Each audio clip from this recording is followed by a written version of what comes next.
Oui ou non, il quitte les pasteurs. Oui ou non, allez, il tourne dos. Ces personnes ne sont pas loyales. Vous comprenez? Il pourrait faire la même chose. Le roi le pousse, le roi David le pousse même à partir. Il dit non. Vous vous souvenez, c'est la même chose que Ruth la Moabite avait dit à Naomi.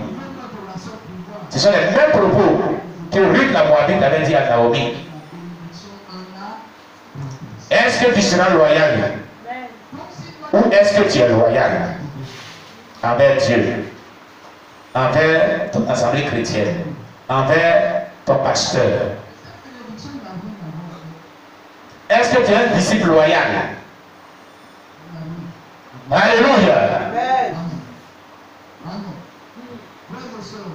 David dit alors à Itaï, va, passe. Et Itaï de Gath passa avec tous ces gens et tous les enfants qui étaient avec lui. Toute la contrée était en larmes. Et l'homme poussait des grands cris. Au passage de tout le peuple, le roi passa le torrent de Cédron, et tout le peuple passa vis-à-vis du chemin qui mène au désert. Amen. Zadok, dans le verset 24, Zadok était aussi là.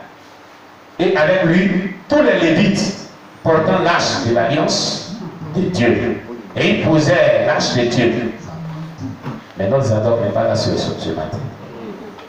Notre pianiste Zadok n'est pas là, il est en déplacement. Mais ici dans le texte, Zadok est là. Alléluia. Zadok était aussi là et avec lui tous les Lévites portant l'arche de l'alliance de Dieu. Et il posait l'arche de Dieu. Et Abiathar montait. Pendant que tout le peuple achevait de sortir de la ville, le roi dit à Zadok, reporte l'arche de Dieu dans la ville. Si je trouve grâce aux yeux de l'Éternel, il me ramènera. Et il me fera voir l'arche de sa demeure. Mais Zip dit, je ne prends point plaisir en toi. Mais voici qu'il me fasse ce qui lui semblera bon. Le roi dit encore au sacrificateur Zadok, comprends-tu?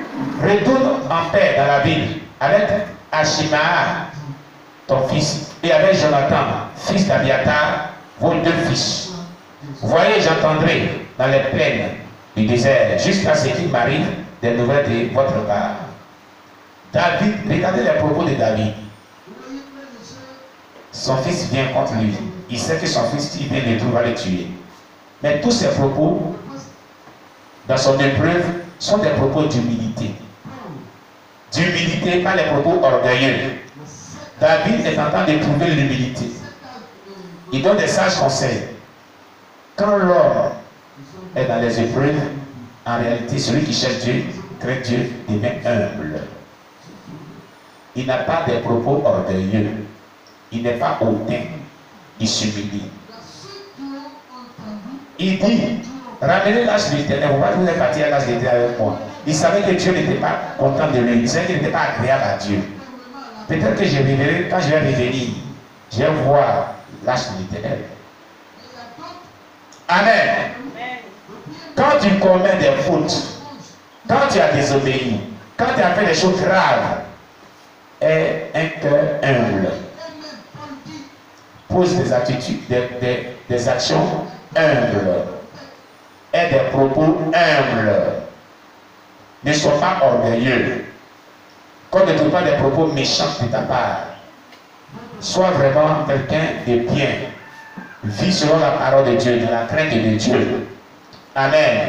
Amen. Alléluia. Amen. Je dis Alléluia. Amen. Gloire à Jésus.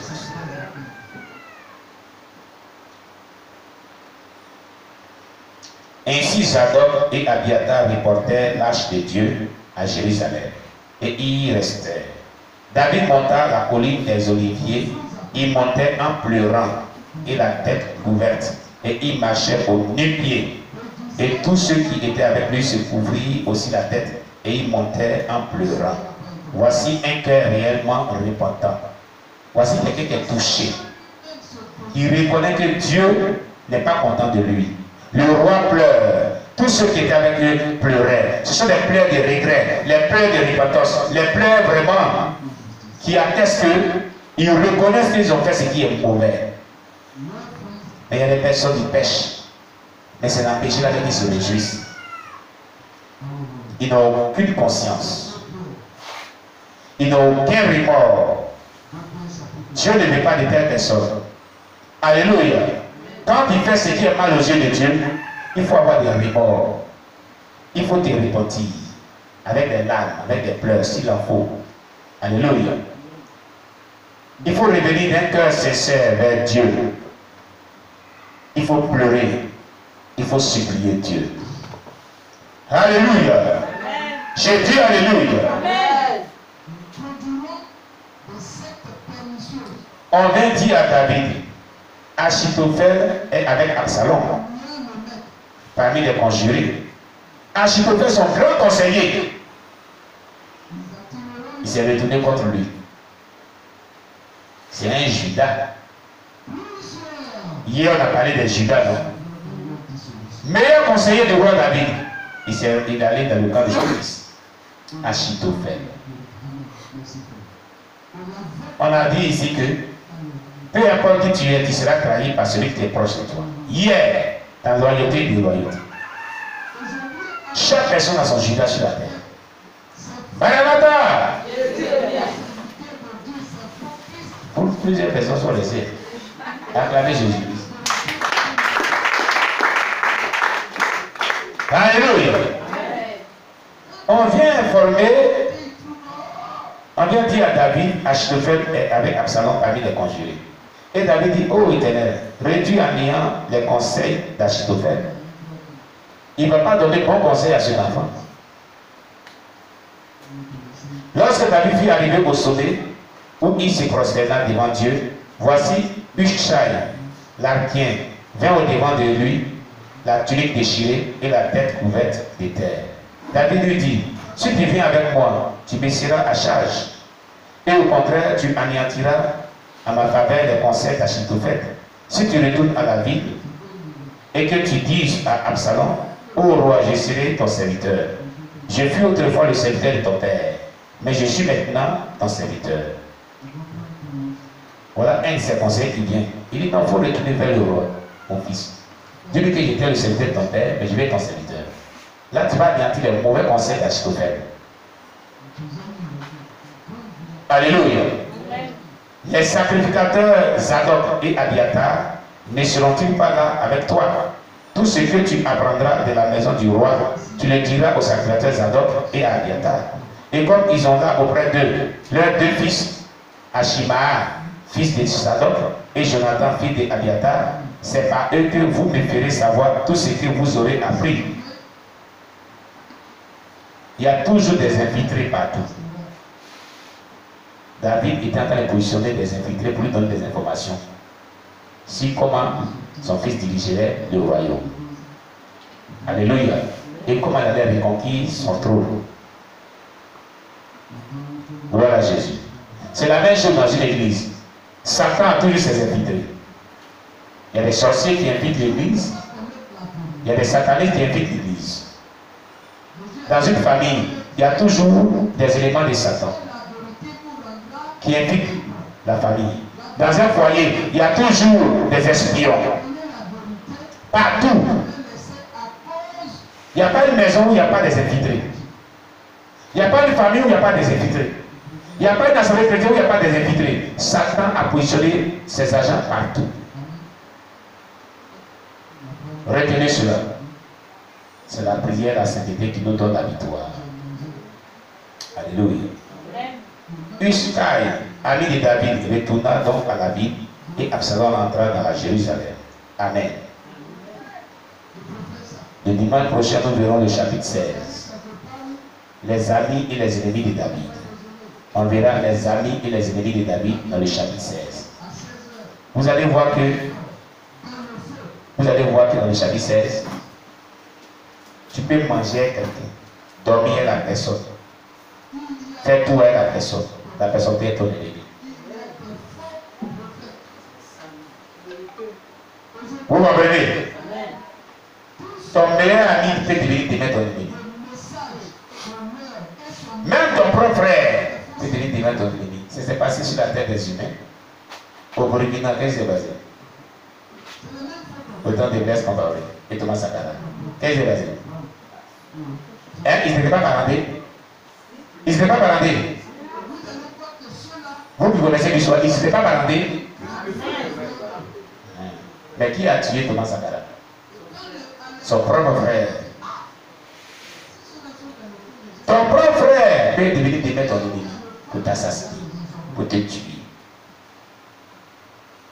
C'est dans l'histoire des humains. Des meilleurs amis. À plus forte raison, amis. Il peut devenir ton ennemi. Ton meilleur ami, c'est le Saint-Esprit. Acclame Jésus-Christ.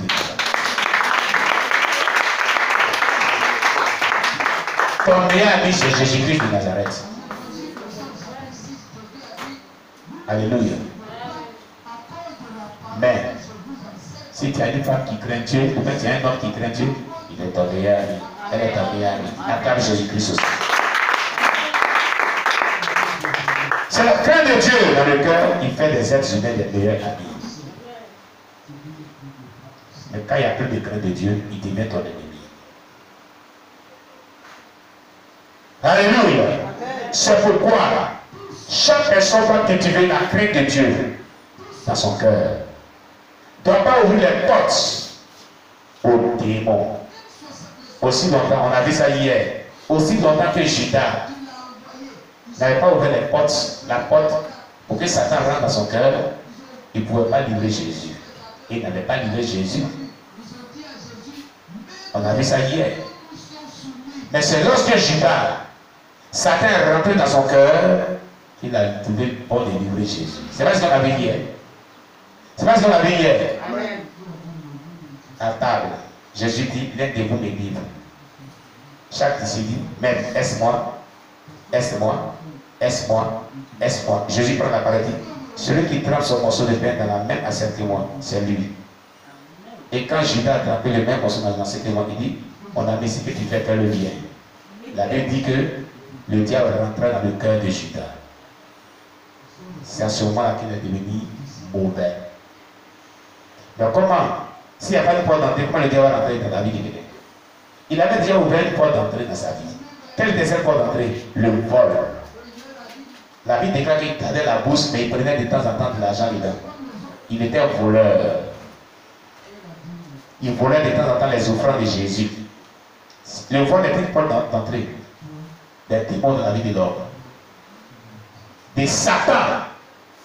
On dit le diable, Satan est rentré dans son cœur. C'est une porte ouverte à Satan. Donc si tu voles, c'est une porte d'entrée. N'importe quel type de péché que tu commets, ce sont des portes d'entrée. Le mensonge, porte d'entrée du diable. Il est le père du mensonge. Quand il ment, il dit Satan, viens rentrer en moi. Est-ce que tu l'as dit? Quand tu te mets en colère, tu dis Satan, viens rentrer en moi. C'est ce que tu as dit. La Bible dit que le Seigneur ne se couche pas sur la colère, ne laisse pas entrer, ne laisse pas accès au diable. La colère fait rentrer le diable dans ton cœur. Est-ce que tu comprends cela? Alléluia. Que Dieu soit loué. Que Dieu soit loué. Amen. Donc, dimanche prochain, nous verrons 2 Samuel chapitre 16. Les amis et les ennemis de David. Que Dieu nous bénisse. Amen. On acclame le Seigneur Jésus. Nous allons louer le Seigneur, on se tient debout. Que les mamans viennent nous donner des chants de louange. On va louer le Seigneur. On se tient debout, nous allons louer le Seigneur.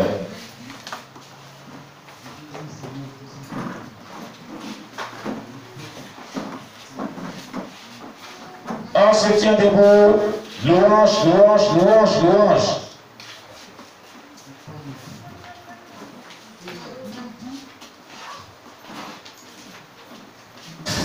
Gloire à Jésus. Gloire à Jésus. Alléluia.